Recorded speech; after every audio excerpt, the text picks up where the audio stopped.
I want to tell you everything that there is to know about wig wearing, especially if you are new to my page or you're a beginner wig wearer. You're going to want to pay attention to this post in its entirety. I'm going to go through some of the things that has helped me personally that I've found in my wig journey over the last 2 years, and different products and things that I would recommend. I'm also going to go through different types of wig caps so you have a better understanding of what you should order. I'm going to talk about lace front wigs, and there's 2 different types of partings on a lace front wig. One is a T-part, and you can see how the inside of that cap, that lace is formed in a T. So it makes that parting fixed, so you can't really move the hair around like you would your natural hair. Now, that being said, a lot of people prefer T-parts in the beginning. I was one of them because they are easier to just throw in and go. You really don't have to mess with the hair at all, and they're just very easy maintenance. So that is a T-part versus something like this, where this is a free part. So you can see it's still got that lace from ear to ear, which makes it look very, very natural, but it's also got this lace space on top. It allows you to shift that hair just like I can on this one. The lace on these particular wigs are hand tied, and the cap itself is considered a closed cap. You look at like an open wefted cap, the air and your fingers can get right through it, where this is kind of, you can't get through that, like it's closed. There are a few necessities that I would recommend for beginner wig wearers. One being the unbrush. I recently just purchased this, and I was honestly shocked by how well this works. It just softens the hair incredibly, and it really makes sure that none of the wig is tangling or knotting. Another option would be a wide tooth comb. This is really easy to throw in like a small wristlet or something, and then you just want to make sure that you're throughout the day combing through that wig. So typically what I do is I throw this or the unbrush in my purse. Anytime I go to the bathroom, I pull it out and I comb through my wig to make sure that there's no tangles or knotting or anything like that happening. What goes underneath of your wig? You have a few different options, and you can kind of play with these options and figure out what works best for you. You will get a wig cap with all of your orders for free. This is personal preference. I personally do not wear them, but some people do.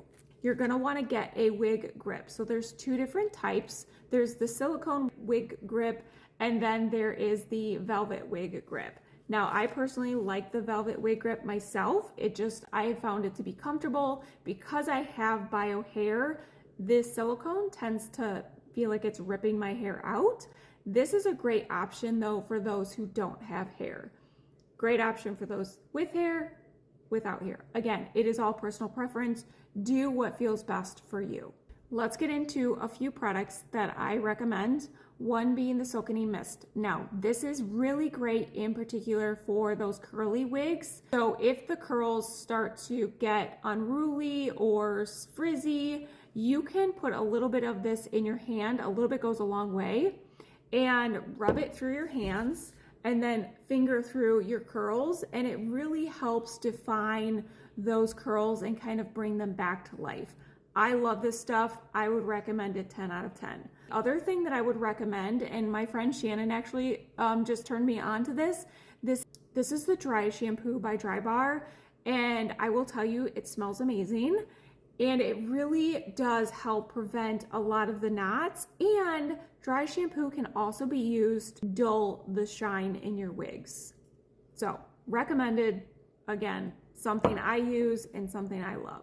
Get into what kind of wig you should order if you're a beginner. My recommendation would be to go with something color-wise that's close to your bio hair. So if you're darker, you'd want to go with a darker crown. If you're blonder, lighter, you would want to go with that blonder, lighter crown. You're going to want to look for something that is lower density too. The crown that I have on, I believe, is 130% density. I think that this one is like perfect for me. The other option would be to do something that's a little shorter, because those are easier to manage, especially in the beginning. And I will say a lot of people are very self-conscious about the lace showing when you see people in the grocery store or restaurants or just going out in public. So the way to kind of combat that, if you are really concerned about that, would be to do a wig with bangs. So I'm going to go through some of these crowns that I have and show you the differences and show you how I wear my wig cap and all of that. I pull my hair into a low pony and then I put this on just like this, Velcro it, pull it back just so you can start to see my hairline, and then I put the wig over top of that. Now, some people will put this over top of this, personal preference. These wigs all come with added bands, which are removable and adjustable, and you can also adjust the wig cap in the back with these clips here. So you can take it up or down up to 1 inch. What I do is I take this, put it over the back, and then take the comb, tuck it in, and then flip, and then I fix the hairline once it's kind of more secure on my head. This particular wig is a great beginner wig. The name of this one is Ruby, and I think it's great just because it's free parting, it's easy to manage, it's lower maintenance, and it's very easy to pull back. This is what a short one would look like. Short ones tend to be a little bit easier, especially for beginners, because you just don't have to worry about that hair anywhere down here. You don't have to worry about it knotting.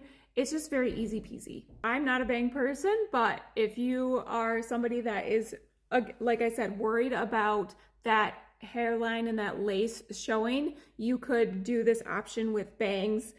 The bangs ones, I will say, are very easy to do, kind of like that half up, half down style. Very, very pretty. Last but not least, this is what the T-part wig would look like. So a lot of times the T-parts are either in the middle or it'll say right side or left side T-part. I'm not a middle part person. So what I do with my T-parts is I just shift them a little bit to the side and make it more of a side part.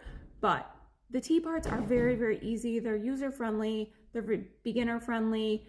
But like I said, just like everything else, it is personal preference. So sometimes you just have to get one and try it and see if it's something that is for you. If this helps, please follow and save this video, share it if it's helped you, and stay tuned for more content.